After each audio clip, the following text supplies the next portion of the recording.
ஓம் நமச்சிவாய. அனைவருக்கும் வணக்கம். இன்று நாம் 63 நாயன்மார்களில் ஒருவரான இளையான்குடி மாற நாயனார் அவர்களை ஈசன் எவ்வாறு ஆட்கொண்டார் என்பதை பற்றி பார்ப்போம். இளையான்குடி மாற நாயனார் இளையான்குடி என்னும் ஊரில் வாழ்ந்து வந்தார். தன்னை நாடி வரும் சிவபக்தர்களை நன்றாக கவனித்து அவர்கள் வேண்டிய உணவுகளை வழங்கி அவர்களை சிறப்பாக கவனிப்பதில் சிறந்து விளங்கினார் இளையான்குடி மாற நாயனார். இதை அறிந்த சிவன் அடியார்கள் அதிகமாக இளையான்குடி மாற நாயனார் அவர்களின் வீட்டிற்கு வர ஆரம்பித்தார்கள். வரும் அனைவரையும் சிறப்பாக கவனித்து உணவுகளை வழங்கி வந்தார் நாயனார். செல்வம் மிகுதியாக இருப்பதால் தான் இவர் சிவனடியார்களுக்கு இவ்வளவு உதவிகளை செய்து வருகிறார் என்று ஊரில் மக்கள் பேச, வறுமை நிலையிலும் நாயனார் சிவனடியார்களுக்கு உதவுவார் என்பதை மக்களுக்கு உணர்த்த நினைத்த சிவபெருமான் ஒரு நாடகத்தை நடத்தி மாறனார் வறுமை நிலையிலும் தன் குணத்தை மாற்றிக்கொள்ளவில்லை. தன்னை நாடி வரும் அடியார்களுக்கு உணவு படைப்பதில் தளர்ச்சியும் சடைப்பும் கொள்ளாமல் இன்முகத்துடன் செய்து வந்தார். நாளுக்கு நாள் வறுமை பெருக பெருக அவர் தம் வீட்டில் உள்ள பொருள்களை விற்றும் பிறகு தன்னையே விற்று கொடுக்கத்தக்க அளவுக்கு கடன்களையும் வாங்கி சிவனடியார்களுக்கு உணவளித்து தன் தொண்டில் சற்றும் மாறாமல் மாறனார் அன்போடு வாழ்ந்து வந்தார். மாறனாரின் பக்தியை உலகிற்கு உணர்த்த சிவபிரான் சிவவேதியர் போல வேடம் தரித்து மாறனாரின் வீட்டிற்கு வந்தார். அப்போது நல்ல மழைக்காலம், நள்ளிரவு நேரம். அன்று மாறனாருக்கு எந்த விதமான உதவியும் கிடைக்காததால் உண்ணுவதற்கு கூட உணவில்லாமல் பல நாட்கள் பட்டினி கிடந்ததாலும் பெரும் பசியை சமாளித்து கொண்டு இரவில் வெகு நேரம் வரை தனியாக கண் விழித்திருந்தார். சிவபிரான் உணவிற்காக மாறனாரின் வீட்டுக்கதவை தட்டினார். உடனே மாறனார் எழுந்து வந்து சிவனடியாரை எதிர்கொண்டு வரவேற்று விருந்தினராக அன்போடு உள்ளே அழைத்துச் சென்றார். மழையால் நனைந்திருந்த அடியாரின் உடம்பில் உள்ள ஈரத்தை எல்லாம் துடைத்து நல்லது ஒரு இடத்தில் அமரச் செய்தார் மாறனார்.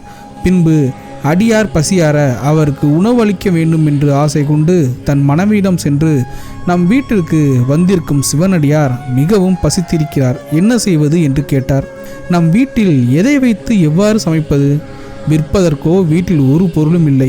பக்கத்து வீட்டில் கடல் வாங்கலாம் என்றாலோ அதற்கும் வழி இல்லை. இனியும் நமக்கு கடன் தருவார் யாரும் இல்லை. அதுவும் இப்போது இரவு நேரமாகிவிட்டது. அரிசியை கடனாக வாங்கலாம் என்றாலோ போவதற்கு வேறு இடமில்லை. நான் என்ன செய்வேன் என்று கூறி திகைத்தார். அவர் மனைவிக்கு ஒரு யோசனை தோன்றியது. உடனே அவர் தன் கணவரிடம், நம் வறுமையை போக்குவதற்காக இன்று பகலெல்லாம் நெல் விதைத்தோமே, அவை இப்போது சேற்றில் ஊறி முளைவிட்டிருக்கும். அவற்றை ஒரு கூடையில் வாரிக்கொண்டு வந்தால் அவற்றை கொண்டு முடியும் வரை சாப்பாடு சமைக்கலாம். இதை தவிர எனக்கு வேறு எந்த வழியும் தோன்றவில்லை என்றார். மனைவியின் யோசனை கேட்டு மனம் மகிழ்ந்த மாறனார் வயலில் விதைத்த நெல்லை கொண்டு வருவதற்காக புறப்பட்டார். விதை நெல் விதைக்கத்தானே தவிர அதை குத்தியாரும் சாப்பிட மாட்டார்கள். ஆனால் சிவனடியாருக்கு எப்படியாவது உணவு படைக்க வேண்டுமே என்ற ஆவலில் மாறனார் வயலுக்கு ஓடினார். அந்த இரவில் மழை அதிகமாக பெய்து கொண்டிருந்தது. எங்கும் ஒரே இருட்டாக இருந்தது.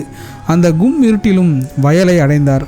மழை நீரில் மிதக்கும் நெல் மணிகளை தம் கைகளினால் சேர்த்து அள்ளி தம் கூடை நிறைய நிரப்பினார். பிறகு கூடையை தன் தலையில் சுமந்து கொண்டு வீட்டிற்கு சென்றார். அவருடைய மனைவி, நெல் வந்து விட்டது, ஆனால் அடுப்பில் தீ மூட்ட விறகில்லையே என்று சொன்னார். மாறனார் தன் வீட்டு கூரையில் கட்டப்பட்டிருந்த வரிச்சு கொம்புகளை அறுத்து தன் மனைவியிடம் கொடுத்தார். அடுப்பை பற்ற வைத்தவர் நெல்லை வறுத்து உரலிலிட்டு அரிசியாக்கினார். பின்பு உலை வைத்து அரிசியை கழுவி போட்டு சாதம் சமைத்தார். பின்பு காய்கறிகளுக்கு என்ன செய்வது என்று தன் கணவரிடம் கேட்டார். அவர் வீட்டில் பின்னால் சென்று குழிகளில் முளைத்திருந்த கீரைகளையும் பூசணி போன்றவைகளையும் எடுத்து வந்து கொடுத்தார். அதை கொண்டு அருமையாய் சமைத்து முடித்தார் அவர் மனைவி. சமையல் முடிந்துவிட்டது, இனிமேல் அந்த அடியாருக்கு உணவு படைப்போம் என்று தன் கணவரை பார்த்தார். ஆனால் சிவனடியாரோ உறங்குவோர் போல படுத்திருந்தார். வேதியரே, தாங்கள் எழுந்திருந்து உணவு சாப்பிடுங்கள் என்றார் மாறனார். உடனே வேதியர் வடிவத்தில் வந்த சிவபெருமான் ஜோதி வடிவமாய் எழுந்து தோன்றினார். இதனால் மாறனாரும் அவர் மனைவியும் வணங்கினர். சிவபிரான் மனமகிழ்ந்து தன் மனைவியோடு ரிஷப வாகனத்தில் அவர்களுக்கு காட்சி தந்தார். பின் தன் தொண்டரான மாறனாரை பார்த்து, அன்பனே, அறுசுவை உணவினை என் அடியார்களுக்கு படைத்து அன்பின் பூஜை செய்த அன்பனே, நீ உன் மனைவியோடு என் உலகத்தை அடைந்து எம்மிடம் வருக. இளையான்குடி மாறனாரும் அவரது மனைவியாரும் பேரின்ப வீட்டை அடைந்து இன்பம் பெற்றனர். சிவனை நம்பியோர் என்றும் கைவிடப்படார். ஓம் நமச்சிவாய.